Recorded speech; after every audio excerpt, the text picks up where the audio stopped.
ইব্রাহিম আলাইহিস সালাম একদিন আজরাইলকে বলছে, আজরাইল, কোন নাফরমান পাপীর রুহু যে কবজ করো তুমি, তখন তোমার চেহারাটা কিরকম হয়, আকৃতিটা আমার এটা একটু দেখাও।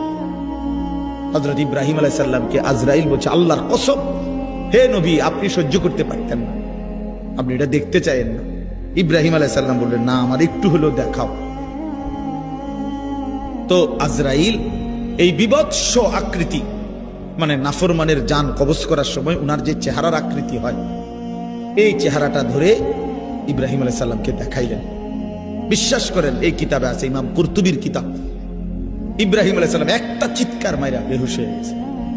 হুঁশ আসার পরে ইব্রাহিম আলাইহিস সালাম বললেন, আল্লাহর কসম, আয় আল্লাহ, মালিক আপনার কসম, কবরের আযাব, জাহান্নামের আযাব কোন নাফরমানের জন্য কিছুই লাগবে না, শুধু আজরাইলের এই ভয়ানক দৃশ্য জান কবজের সময় একবার দেখলেই তার সারা জিন্দেগীর নাফরমানির শাস্তির জন্য এটাই যথেষ্ট।